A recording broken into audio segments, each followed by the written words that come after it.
gente, tudo bem?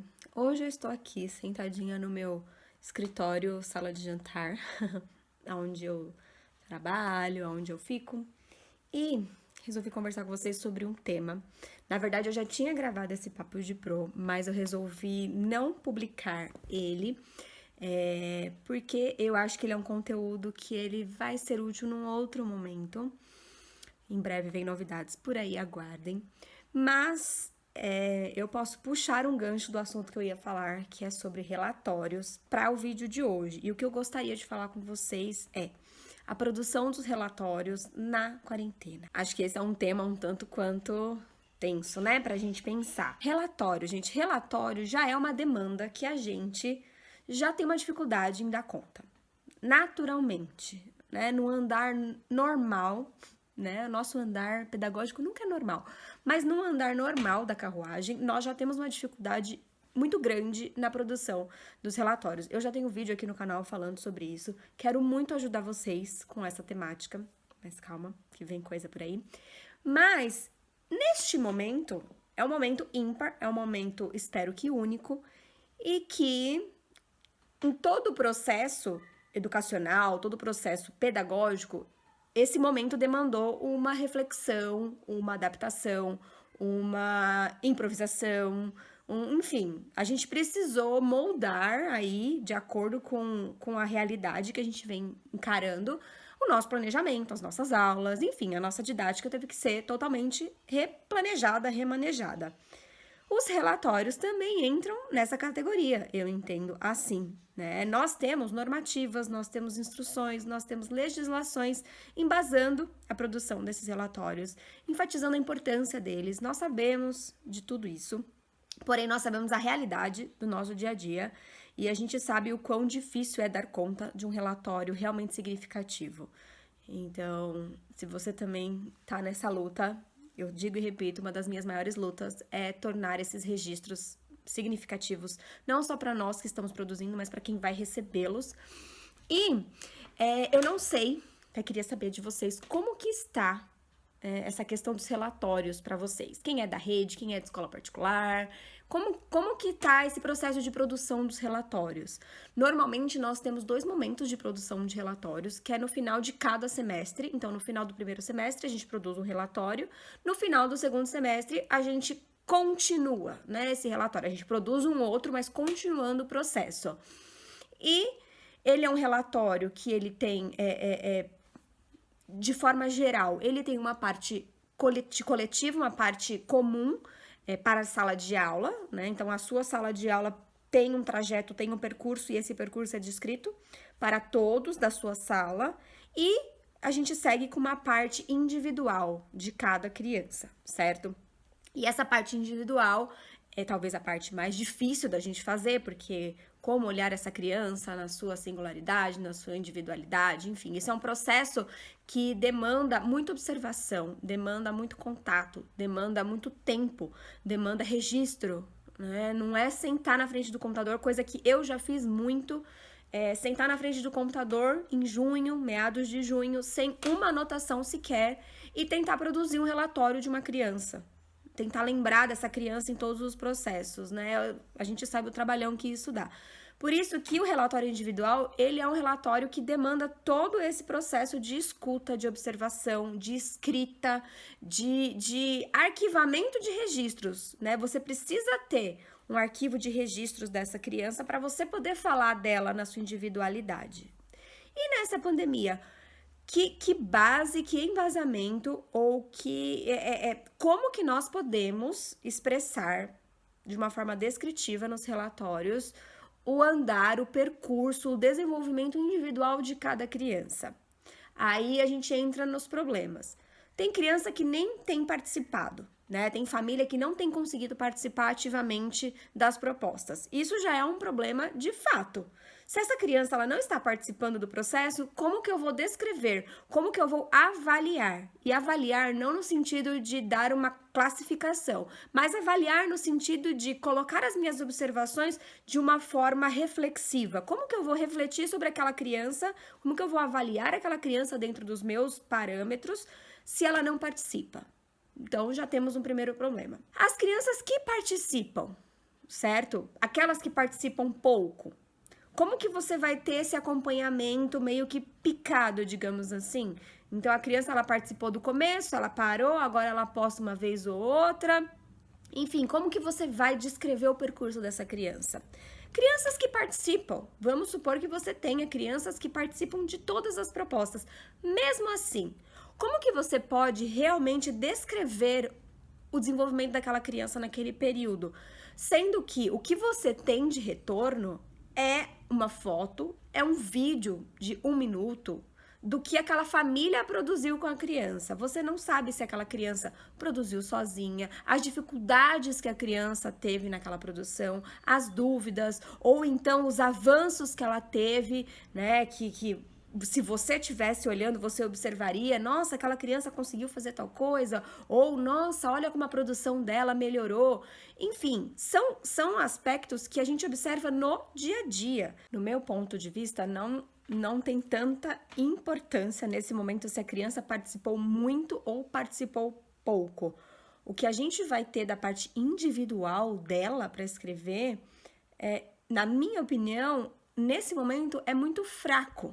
É muito fraco, porque vai mais descrever os momentos em que ela participou, mas você não vai poder trazer riqueza de detalhes, você nem não precisa ser rico em detalhes, mas você não acompanhou a produção, você não viu como que aquela criança se preparou, como que aquela família estava para fazer atividade, né? Quantas vezes, por exemplo, eu como mãe, às vezes tem que postar uma atividade, a criança não tá afim, mas você fala, não, tem que postar. Vamos lá, faz rapidinho aí e vamos postar. Você não sabe se foi nessa circunstância que aconteceu, você não sabe se a criança realmente participou ativamente da produção.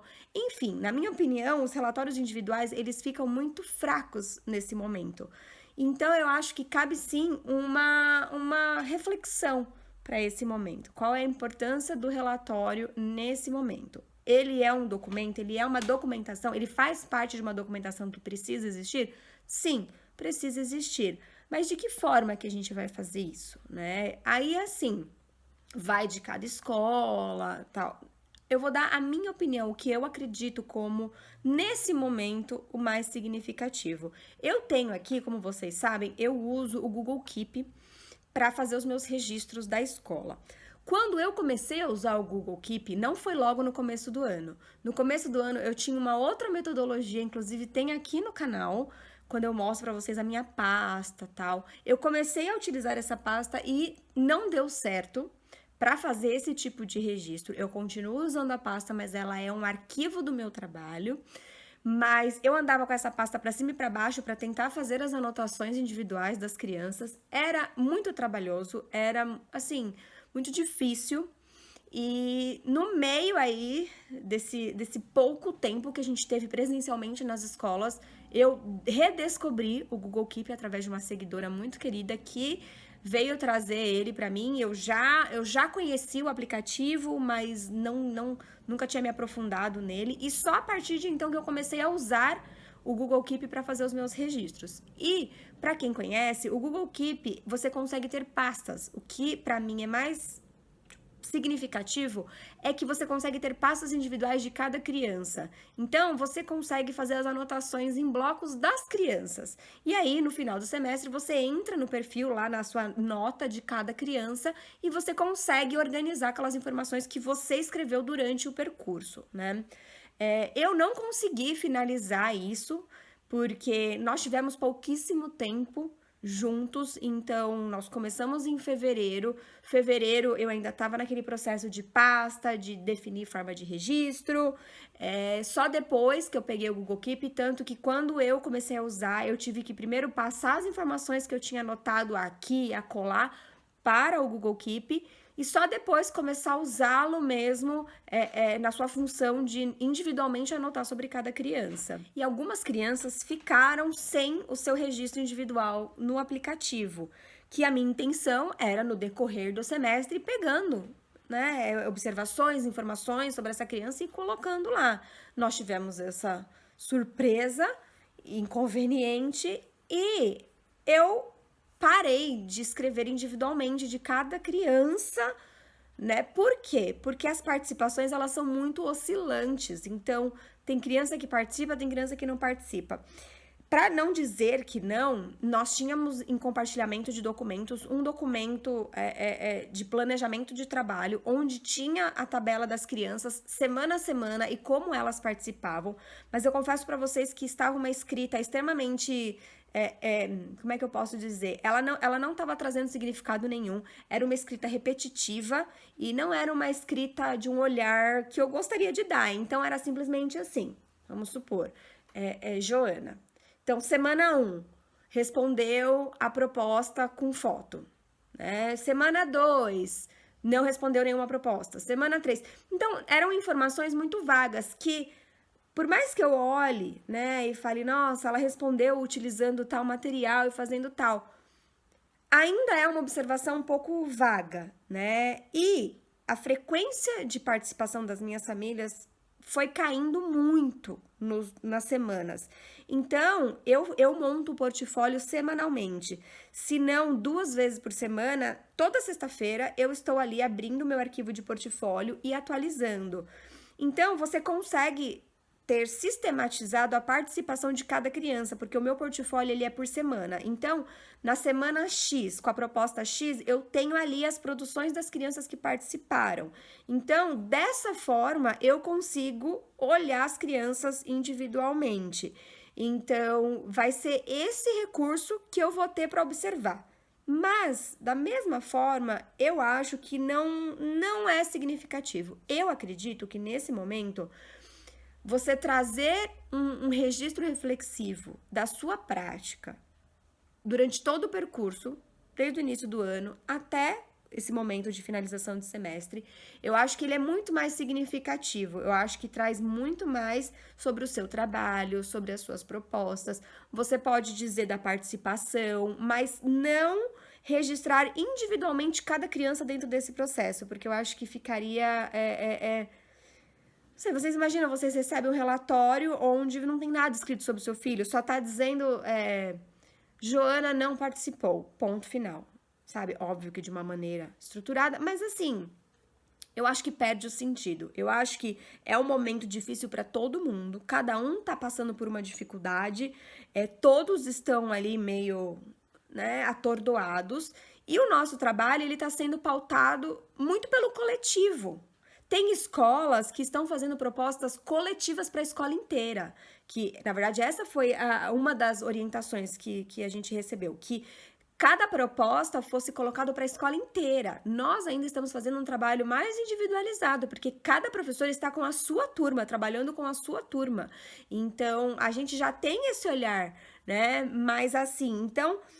imagina essas escolas que estão fazendo tudo no geral, no coletivo. Como que vai fazer um registro individual de cada criança? Eu acho que neste momento o percurso coletivo ele traz muito mais significado, né? É um ano atípico, é um ano diferenciado e a gente tem que sim rever essas formulações, esses conceitos. Eu acredito que o relatório é um tipo de documentação que já tem que ser revisto, reavaliado e repensado, tá? Eu acho que ele vem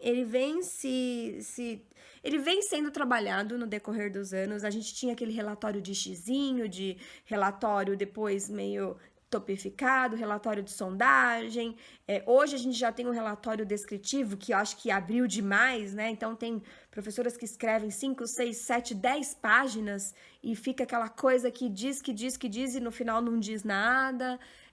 Então eu acho que, principalmente para a educação infantil, a gente tem que ressignificar esse relatório, talvez remodelar o relatório para apresentá-lo de uma maneira diferente, registrar esse percurso da criança de uma maneira diferente. Existem outros meios de se fazer um relatório, porque também parece que a gente fala relatório é relatar, então você descrever, escrever.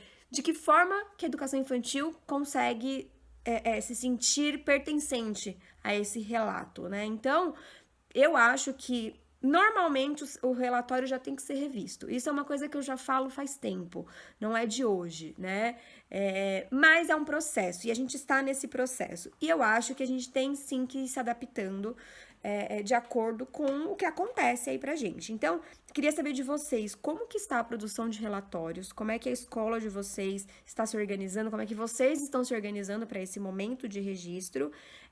Queria dizer que eu A gente vai fazer esse percurso coletivo. Nós decidimos significar esse processo no coletivo, mas no coletivo de cada turma, não no coletivo da escola. Então, cada turma vai ter o seu relatório, registrando todo esse processo desde o início do ano até a finalização do semestre, e vamos ver como que vai ser a sequência disso, né? Na verdade, é um dia após o outro e a gente não sabe, na verdade, de nada, né? Mas eu acredito que dessa forma seja mais significativo e é dessa forma que nós vamos fazer nesse ano.